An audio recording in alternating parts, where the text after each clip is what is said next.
It's the Real News Network, and I'm Greg Wilpert in Baltimore. 6 weeks have passed since Indonesia held a general election, and it took over a month for the official results to be announced. However, when these results were announced, on May 20th, 2 days of violence broke out between the police and supporters of the losing opposition candidate, Prabowo Subianto, a former Special Forces general. At least 8 protesters were killed, hundreds were injured, and over 400 were arrested. The incumbent president, Joko Widodos, also known as Jokowi, won the election with 55% of the vote. Prabowo, however, claimed that there was massive fraud. Joining me now to take a closer look at what's going on in Indonesia, the world's third largest democracy, is Steve Miller. He's a visiting lecturer at Gadjah Mada University in Yogyakarta, Indonesia, and has also taught Indonesian studies at several Australian and Indonesian universities over the past 20 years and writes on Indonesian progressive history. Thanks for joining us today, Steve. Thanks for having me. So this is the second time that Prabowo lost to President Jokowi. Tell us about Prabowo and why he is questioning the results when most election observers are saying that the vote was mostly fair and could not have been swung by a 12% margin to change the final outcome. Yeah, it seems crazy, doesn't it? You would have to defraud more than 17 million votes in order for him to get close to beating Jokowi. I think he's probably looking at a series of short and long-term goals. You've got to remember, he ran last time. He lost not quite as badly as this time, but still it was a big margin, which would have required massive fraud in order for him to have had the election stolen from him. To a certain extent, you can see short-term goals like a little bit of horse trading, perhaps. Jokowi definitely has a tendency to want to pull people into his tent if he can. There are a couple of other interesting questions which people haven't been asking as much around why he's doing what he's doing and why we've had the riots, because the big difference between this time and last time is the riots. So he's contesting a pretty clear result again, but this time there were sizable demonstrations and significant violence, and as you said, hundreds of people injured, 8 people are dead. And so that raises some other questions as well. To what extent is he upping the ante? But also, who are the other players? Because there's a possibility of a certain amount of provocation and manipulation here. People are thinking back to 1998 when the old military regime of Suharto fell. In the months beforehand, not in the demonstrations that led to his fall, but a few months beforehand, the military engineered riots in order to try and create an atmosphere of chaos for them to clamp down. And so there are a series of other players who could be trying to manipulate things here, including Prabowo opponents and the state and the police themselves. Now, Prabowo is apparently in an alliance with an Islamist or Islamist parties. And so if he had won the election, he would presumably have followed a more conservative or even right-wing course for Indonesia. Now, do you think does his loss by an even larger margin than 5 years ago, as you mentioned, does that mean that Indonesia for now is not following the global rightward shift in politics, such as took place recently in Indonesia, where the Hinduist Narendra Modi won re-election only a few weeks ago?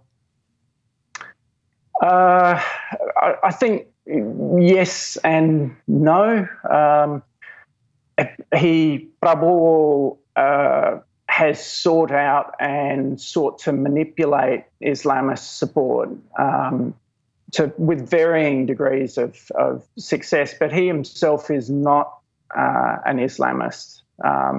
So in that sense, it's a little bit like Trump and conservative Christianity in the US. He can get his support from there, but that's not exactly where he comes from. So in terms of how it fits in with the broader sort of wave of right-wing politics internationally, yes, I mean, you could see it as bucking the trend in the sense that he lost, and he lost badly. And so we're going to have another 5 years of a bit of a technocratic president. But in other ways, it sort of it also reflects some consolidation of forces around a new kind of right, which has some similarities with right-wing movements in other places in the world. So you might think of Duterte in the Philippines. But filling this space in between sort of mainstream conservatism and fascism proper. In the case of Prabowo, is a little bit further to that fascist end than maybe somebody like Trump, because he comes out of a background in the Suharto era military. And so things like anti-communism play a much bigger role in his politics than I think they do for Trump or Brexit supporters in the UK, for instance. Now, President Jokowi is set to begin another 5-year term. What kind of policies has he been following? You described him as technocratic. Can you say a little bit more about that? Yeah, well, he's interesting in a sense because unlike Prabowo and a series of other players and all of the presidents post-Suharto up till now, he comes from a background away from Jakarta. So he was a businessman in a city called Solo, which is just up the street, so to say, from where I'm based in Yogyakarta. He cut his teeth on regional politics rather than national politics in Jakarta.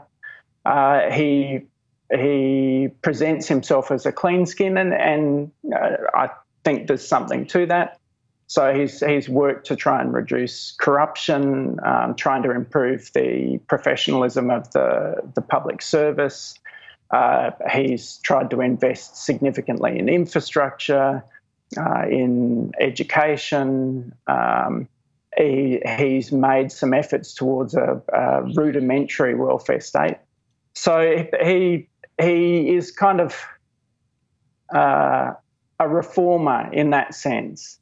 And when he first came to power, there were hopes that he wouldn't simply be a reformer in those sorts of senses, but he would be a political reformer and would continue on the reforms that began in 1998 after the fall of the military regime. As it turns out, he has not moved things anywhere in terms of political reform. So one of the big things that happened in the election was there was a significant push towards what they call golput, which is the white ones, and it means people who are either not going to vote or they're just going to hand in a blank ballot. And so there was a lot of conversation about whether or not to boycott the elections. And that was different to 5 years ago, and it opened all sorts of conversations about the state of Indonesia, particularly on the sort of liberal and progressive side of politics. Now, finally, Indonesia's left was not able to win any seats in this new legislature. Now, why is the Indonesian left still so weak 54 years since the 1965 mass murder of communists and other leftists in Indonesia? Well, I guess there's a series of reasons. It's part of an international trend. So the left is significantly weaker than it was 50 years ago in most countries, even if, there's something of a recovery in the US. But if I think back to my own home country in the 1970s, 50% of people were in unions. Now it's 20%.